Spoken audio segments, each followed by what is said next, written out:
Asociación Regional de Canales de Televisión de Señal Abierta de Chile, Arcatel, presenta Portavoz Noticias. ¿Cómo están amigos y amigas de Portavoz Noticias? Sean muy bienvenidos a una nueva entrevista del día domingo aquí en nuestro noticiero y hay un tema bastante interesante para hablar y para profundizar y es que básicamente los avances tecnológicos han brindado nuevas oportunidades que en muchos casos se perfilan como beneficios y otras veces tienen algunos problemas que generan en el ámbito estudiantil. En este caso particular vamos a ahondar de lleno en lo que tiene que ver con los exámenes libres y sobre todo con quienes estudian desde sus casas este tan conocido concepto del homeschool. Pero no soy yo quien va a dar esta información, sino que estamos hablando con Mauricio Bravo, el vicedecano de la Facultad de Educación de la Universidad del Desarrollo, que nos acompaña en esta instancia. Mauricio, ¿cómo estás? Muchas gracias por acompañarnos. Hola, muy bien y muchas gracias por la invitación. Mauricio, es importante antes de desentrañar los beneficios, lo bueno, lo malo, entender un poco, ¿no?, el fenómeno que se está viviendo con quienes estudian desde sus casas, ¿no? Esto era conocido antes de la pandemia, probablemente el periodo de pandemia donde se generaron más tecnologías que dieran esas facilidades, se terminó incrementando, pero sería bueno que le peguemos una repasada para que podamos entender bien a qué nos estamos enfrentando, ¿no? Sí, efectivamente, desde la pandemia en adelante hemos observado una mayor cantidad de servicios que se ofrecen de homeschooling o colegios virtuales. Y este fenómeno se ha ido aumentando porque varios estudiantes, por distintas razones, están dejando la escuela regular y se están educando desde sus casas o a través de estas nuevas servicios que se ofrecen de educación a distancia. Perfecto. Cuando estamos hablando un poco de estos estudiantes, esta es una tendencia, por ejemplo, que es más probable encontrar en estudiantes que vendrían estando en enseñanza media o quienes viven, por ejemplo, sus primeras etapas escolares. Los datos que tenemos, que fue lo que analizamos nosotros acá en la Facultad de Educación, son del año 2023. Lamentablemente no tenemos datos hacia atrás para poder hacer una comparación, y eso también es un tema pendiente, un desafío desde el punto de vista de la política pública de generar más datos y más evidencia respecto de los estudiantes o las personas que dan exámenes libres. No obstante, del año 23, que son los datos que tenemos, estamos analizando solo menores de edad, es decir, personas que tienen menos de 18 años y, o dicho de otra forma, personas que debieran estar en el colegio. Y lo que observamos es que son más de 33.000 estudiantes menores de edad que debiendo estar en el colegio no lo están y están rindiendo entonces exámenes libres.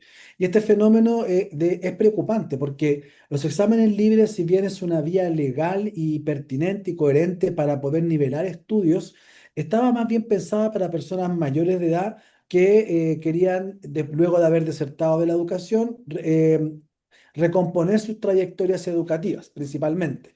O estudiantes de enseñanza media, donde efectivamente antiguamente había una mayor cantidad de deserción.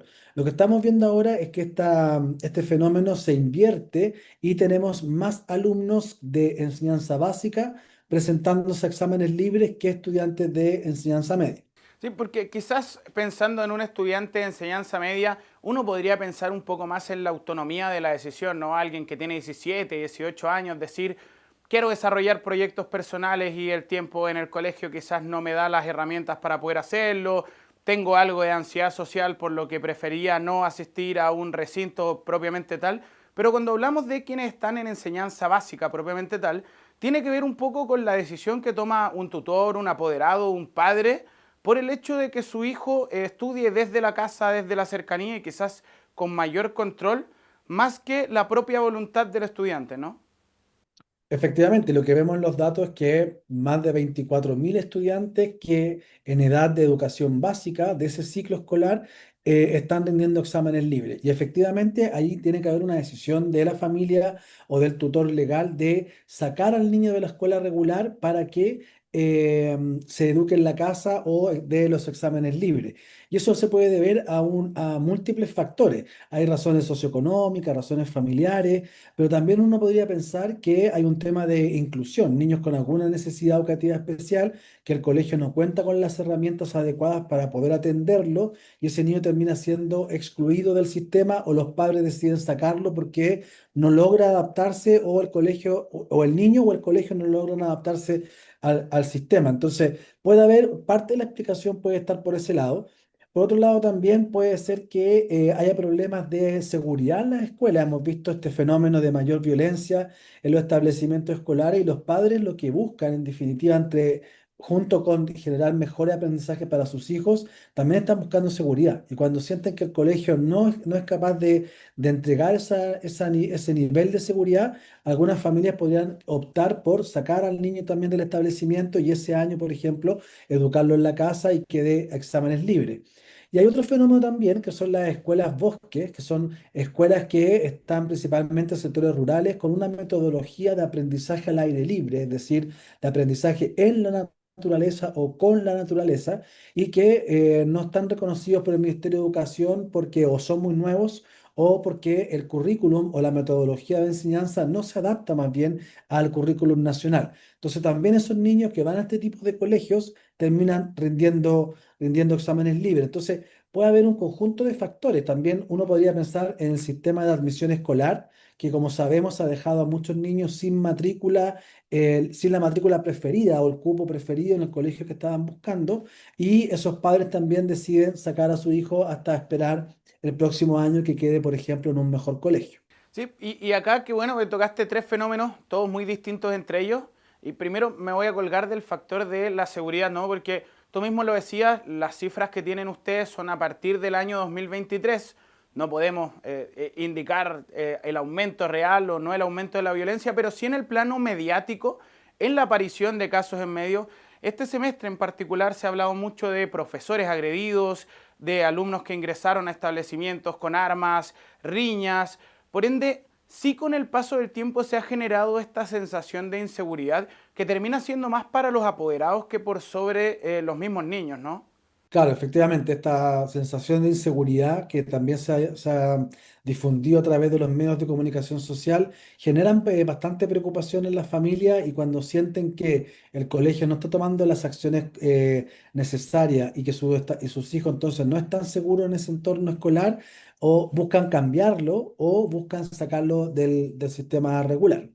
Sí, pero también cabe destacar que muchas veces el colegio, el liceo, el establecimiento educacional en general, antes era visto muchas veces como un espacio seguro, sobre todo en los sectores más vulnerables, donde los niños tenían el espacio para poder quizás aislarse un poco de lo complicado del día a día, de situaciones familiares donde a veces hay mayor exposición a violencia, a drogas, donde quizás no hay recurso para alimentarse, que es muy visto.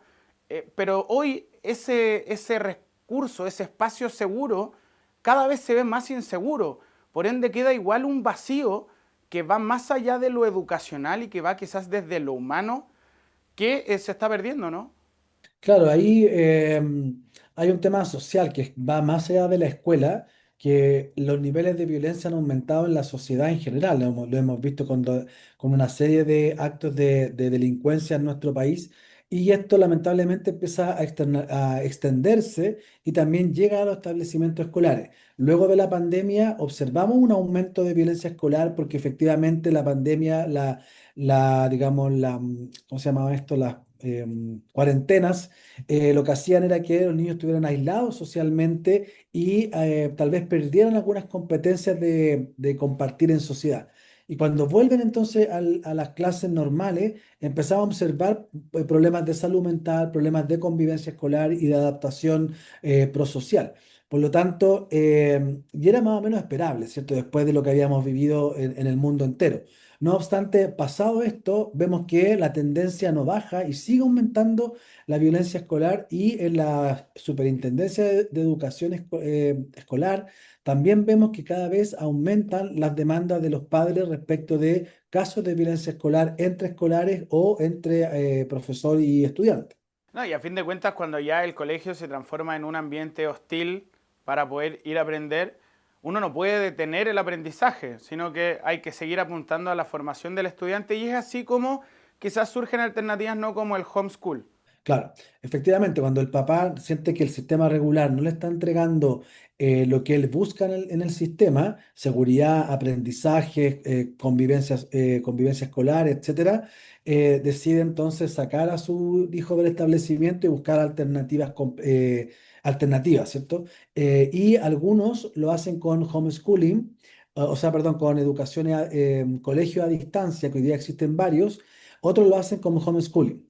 Pero eso, en la educación en la casa, también tiene componentes de inequidad, porque si nosotros también miramos los datos del estudio que realizamos, vemos, por ejemplo, que los niños que vienen de sectores socioeconómicos más altos, más del 80% aprueba el examen libre o los exámenes libres, versus los que vienen de sectores socioeconómicos bajos, que solo el 50% aprueba los exámenes libres. Entonces, vemos que se reproduce la desigualdad también en el fenómeno de los exámenes libres, donde aquellos que tienen más recursos tienen mayor probabilidad de éxito, y aquellos que tienen menos recursos tienen menos probabilidad de éxito. Y eso tiene que ver, bueno, con las herramientas con las que cuentan en el hogar, con el apoyo de la familia, si es que tienen libros, tienen un profesor particular, o sea, distintas razones que pudieran explicar por qué uno tiene mayor éxito que otro.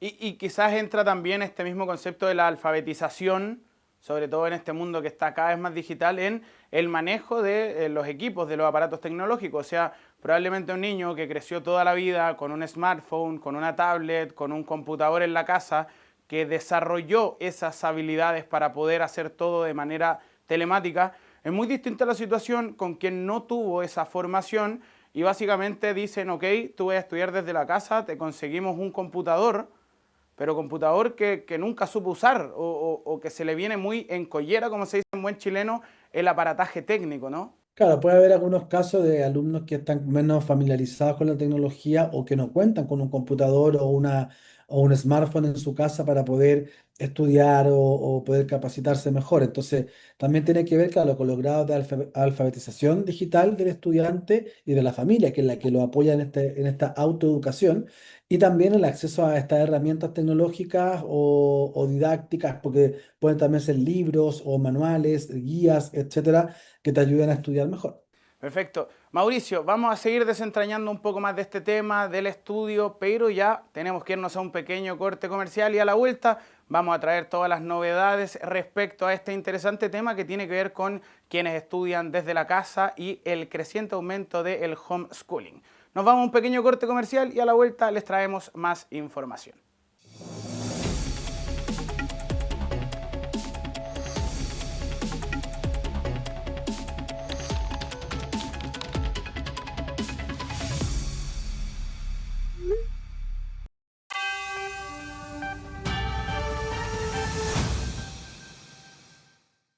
Ya estamos de vuelta entonces después de este pequeño corte comercial. Estamos hablando con Mauricio Bravo, el vicedecano de la Facultad de Educación de la Universidad del Desarrollo, y estamos abarcando todo este tema y este fenómeno asociado al homeschooling.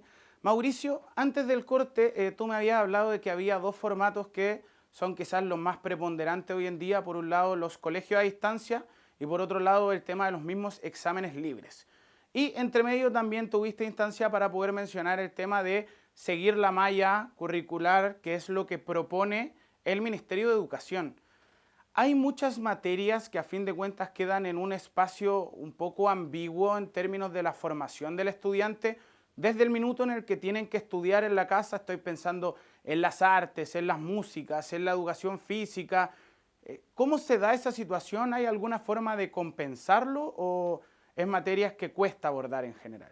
Claro, bueno, ese es otro fenómeno bien interesante porque cuando tú das exámenes libres tienes un currículum mucho más acotado, por lo tanto no ves todas las materias, no das pruebas de todas y cada una de las asignaturas, sino que más bien aquellas que se consideran como más esenciales, como lenguaje, matemáticas, ciencias, y otras que tú puedes optar por inglés o filosofía, pero la verdad es que no son más de 4 o 5 materias de cerca de 12 que uno tiene en un año regular. Entonces, efectivamente podrían quedar algunas habilidades descendidas porque no te preparaste o no tuviste la necesidad de prepararte para poder rendir los exámenes libres. Y ahí lo que también uno observa es que, claro, aquellas personas que tienen mayores recursos económicos pueden suplir eso con otro tipo de actividades como talleres, etcétera, versus aquellos que no cuentan con esa posibilidad.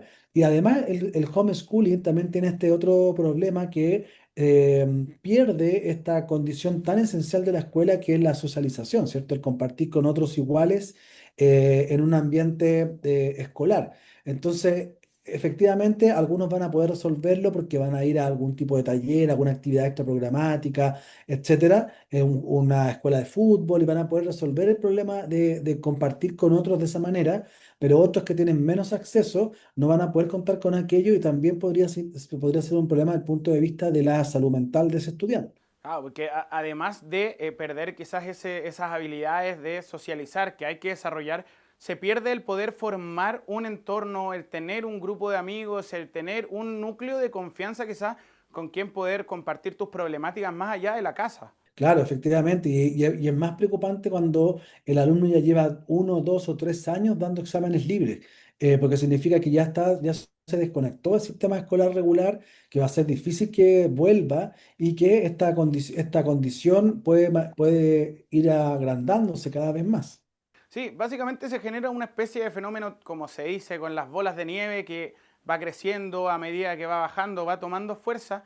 Y ahora me quiero salir un poco del colegio y efectivamente ya salimos del colegio, pasamos cuarto medio y llegamos a situarnos a la universidad, donde es difícil la universidad, ¿no? Hay que saber adaptarse a un ritmo nuevo, a mucha más gente, a un entorno que no es lo que uno tenía conocido, donde aquí sí que urgen quizás esas habilidades para socializar. O sea, probablemente nos podrás contar un poco la experiencia desde la Facultad de Educación, pero hay una diferencia importante entre quien ha estudiado en un colegio, en un recinto presencial toda la vida, a la hora de armar compañeros, de realizar trabajos en grupo, con quien no lo ha hecho, ¿no? Bueno, claro, efectivamente, cuando una joven de 18 años ya termina su educación media y entra a la educación superior, ya sea un instituto profesional, un centro de formación técnica o la universidad, va a tener que enfrentarse a un sistema totalmente diferente, donde ya incluso aquellos que vienen del sistema regular enfrentan ciertos conflictos en un ambiente donde tienen que ser más autónomos.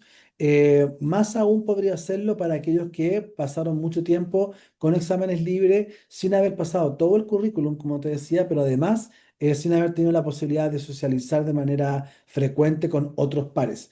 Y eso se podría incrementar este problema cuando tú entras a la educación superior, como te decía, porque tienes que trabajar de forma más autónoma y más colaborativa con tus compañeros. Sí, porque, a ver, nunca falta el estudiante que levanta la mano y dice, profesor, puedo hacer el trabajo solo, pero parte de la formación que se da, sobre todo en la universidad, es que está un poco puesta para preparar al alumno, al estudiante, en pos a la vida laboral, es que aprenda a tener ese trabajo colaborativo porque no todos los trabajos el día de mañana van a tener una independencia en funciones, o sea, va a tocar coordinarse con otra área, va a tocar estar de lado trabajando con un profesional que incluso puede no ser de la misma carrera que tú. Por ende, se vuelve fundamental el poder desarrollar estas habilidades para que el día de mañana en el país haya profesionales que estén puestos para poder trabajar de buena forma. Claro, y además eso es una competencia que desde las universidades promovemos. Nosotros buscamos que nuestros estudiantes trabajen con una capacidad de pensamiento crítico, de análisis reflexivo, de trabajo en equipo, de trabajo colaborativo, porque son habilidades que hoy día se demandan en el mundo del trabajo. Por lo tanto, aquel que le cuesta trabajar en equipo, que no sabe trabajar colaborativamente, va a enfrentar varios problemas después en el mundo laboral. Por lo tanto, en la universidad lo que hacemos es precisamente fomentar el trabajo colaborativo desde el primer año de estudios. Mauricio, este noticiero tiene principalmente un carácter regional, nos ve gente desde el norte hasta el sur del país y me gustaría un poco que podamos, si es que tienen las cifras, desentrañar un poco y caracterizar este fenómeno a lo largo de las regiones del país porque quizás uno tiene asociado más el tema del colegio a distancia desde Santiago, desde la capital, donde todo es más rápido, donde hay mayor conectividad, pero esto de todas formas, bueno, diste el ejemplo de las escuelas rurales que tienen otros tipos de aprendizaje, pero ¿cómo se da este fenómeno en el plano regional acá en el país? Mira, una ventaja que lógicamente tiene la tecnología es que todas las personas, independientemente de donde estén localizadas, pueden acceder, por ejemplo, a una escuela virtual o a un profesor particular o a materiales, contenido, actividades. Pueden hacerlo desde donde estén. Eso es una fortaleza que tiene, que nos dejó como experiencia, como la experiencia de la pandemia, ¿cierto? Nos dejó la tranquilidad de que si tú planificas bien y lo haces bien, la educación a distancia puede ser bastante positiva. Pero eso requiere también ciertos niveles de madurez para poder enfrentarla mejor. Entonces, no siempre es lo mismo que un niño de 5 años se educa a distancia versus otro que tiene 12, 13 años. Por lo tanto, también tiene que ver con el ciclo vital del estudiante. Ahora, si uno lo ve por región, efectivamente la mayoría se concentra en las grandes ciudades. Por la cantidad de población que es, ¿cierto? Y ahí uno ve que en la región metropolitana es la que más concentra junto con Valparaíso y el Biobío. Y después las zonas extremas, Magallanes y Sen, hay menos casos, pero no deja de ser relevante, por ejemplo, que 350 estudiantes de Magallanes, 350 de Aysén estén rindiendo exámenes libres en un año en particular. Porque recordemos que estos datos son personas menores de edad, entonces son personas que debiesen estar en el colegio y no lo están, y están rindiendo exámenes libres. Entonces, creo que eso es como la preocupación que tenemos que levantar para poder dar una respuesta a estos niños y prevenir que salgan del sistema. Claro.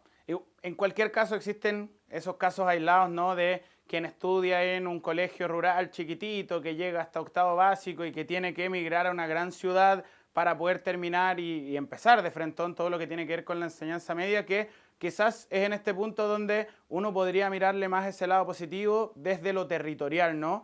Pero lo que decías tú, se pierden de todas maneras habilidades pensando en el mañana que hay que intentar solventar. Tras el análisis de este estudio que realizaron desde la facultad, ¿qué se puede sacar en limpio quizás pensando en tratar de solventar esta problemática? Porque no es una solución parche, sino que tienen que ser soluciones estructurales más bien, ¿no? Claro, los exámenes libres para menores de edad siempre tienen que ser algo muy excepcional. Tal vez porque tienes una enfermedad que te impide asistir al colegio y este año no vas a poder ir, o a veces porque los papás se trasladan de una región a otra y hay algo muy excepcional que hace que tú tengas que dar exámenes libres y en ningún caso debiese ser la regla, ¿cierto? Y que esto vaya aumentando. Por lo tanto, tenemos que buscar alternativas, como te decía, lo más importante para aquello es ser capaces de prevenir cuando un niño va a desertar del sistema regular. Y para eso la verdad es que hay bastante evidencia que dice que un niño que deserta te da ciertas luces. Una, por ejemplo, es que le está yendo muy mal en el colegio, tiene malas notas de forma persistente y está empezando a faltar mucho al colegio. Entonces, cualquier profesor que ve que un niño cumple estas dos condiciones, que falta mucho al colegio, que le está yendo mal en las notas, debiera levantar una alerta y decir, a ver, este niño, si no hacemos algo, tiene una alta probabilidad de desertar. Y nosotros como sistema tenemos que evitar que eso ocurra y acompañar a ese estudiante, acompañar a esa familia para ver cuáles son los problemas que está enfrentando el estudiante y poder apoyarlo para que no deserte del sistema. Entonces yo te diría, como primera cosa, buscar un buen mecanismo, implementar un buen mecanismo de alerta temprana de niños que pudiesen desertar para prevenir que aquello ocurra. Lo segundo es, un poco lo que te comentaba al principio, es generar más datos para que los investigadores, los académicos, por ejemplo, y también el Ministerio de Educación pueda comprender mejor quiénes son estos niños que están dando exámenes libres y poder, por tanto, darles una respuesta mucho más adecuada a esas características para que puedan, ojalá, volver lo antes posible al sistema regular. Bueno, y después hay un sinfín de otras cosas que uno podría hacer más bien a nivel comunicacional, como informar la importancia de asistir a clases, la importancia de asistir a la escuela, o buscar mecanismos también de mejor atención de niños con necesidades educativas especiales. En Chile no todos los colegios tienen el programa de integración escolar, la mayoría de los colegios que lo tienen son colegios municipales y los padres cuando tienen un hijo con alguna condición especial buscan ese tipo de colegios. Entonces estamos sobrecargando a los colegios municipales con PIE, con niños con necesidades educativas especiales y otros colegios que no tienen PIE, tienen menos niños con estas necesidades. Por lo tanto, también tenemos que buscar una manera de que los colegios sean capaces de atenderlos y atenderlos bien para evitar, por ejemplo, la deserción. Y también lo que comentamos, el tema de la convivencia escolar, buscar mecanismos de resolución de conflictos, mediación de conflictos para poder garantizar la seguridad. Perfecto. Mauricio, y acá, un poco para ir cerrando, me queda muy claro lo que dices tú de la falta de datos, pues a fin de cuentas son este insumo es lo que permite después orientar distintas políticas públicas, ¿no? Pero a la hora de mirar este fenómeno y tratar de buscar estas soluciones que estábamos hablando, ¿qué sería lo ideal? Que se vea desde los mismos establecimientos educacionales, que se vea desde los gobiernos, por ejemplo, porque hace un par de semanas tuvimos una entrevista muy interesante acá en Portavoz Noticias que hablaba de un programa que estaba haciendo una fundación particular, que lo que hacía era hacer un sorteo entre los estudiantes de la etapa infantil, en la etapa de kinder, de las más pequeñas, para poder ganarse un premio e ir a la NASA si es que tenían ciertos índices de asistencia y así combatir todo el fenómeno de la inasistencia en la etapa más temprana, ¿no? Pero no debería ser una fundación quien tiene que apuntar a solucionar esta problemática, sino que, no sé, son los mismos colegios, son los gobiernos, es la falta de políticas públicas. ¿Dónde se podría apretar un poco más el zapato para poder combatir este fenómeno? Mira, yo creo que siempre estos problemas, como son multifactoriales, son multicausales, tenemos que buscar distintos mecanismos de abordaje. Pueden ser, el colegio tiene mucho que decir y respecto del tema y buscar mecanismos, por ejemplo, de prevención de la inasistencia a clases para evitar la deserción. Las familias son muy importantes porque tienen que aprender a valorar la asistencia a clases como un factor relevante para la obtención de aprendizaje significativo. Pero por otro lado también tenemos que contar con políticas públicas que valoren la asistencia a clase, o sea que el faltar sí tenga una consecuencia en el estudiante, porque si no, de lo contrario, lo que vemos es que los niños dejan de asistir a clases, dejan de aprender y enfrentamos este tipo de problemas. Perfecto. Mauricio, yo creo que el gran llamado en esta entrevista es un poco a no normalizar lo que viene siendo el fenómeno del homeschool.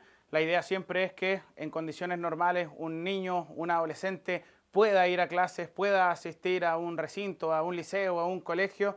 Estuvimos hablando de este fenómeno con el vicedecano de la Facultad de Educación de la Universidad de Desarrollo, Mauricio Bravo. Mauricio, muchas gracias por tu tiempo. No, gracias a ustedes, que estén muy bien. Y con esto entonces damos por finalizada una nueva entrevista del día domingo aquí en Portavoz Noticias. Recuerden que la información de las regiones la pueden encontrar en nuestra página web www.portavoznoticias.cl y que también nos pueden encontrar a través de nuestras redes sociales. Muchas gracias por su habitual compañía y ya nos reencontraremos en una futura semana llena de toda la información de las regiones del país. Asociación Regional de Canales de Televisión de Señal Abierta de Chile. Arcatel presentó Portavoz Noticias.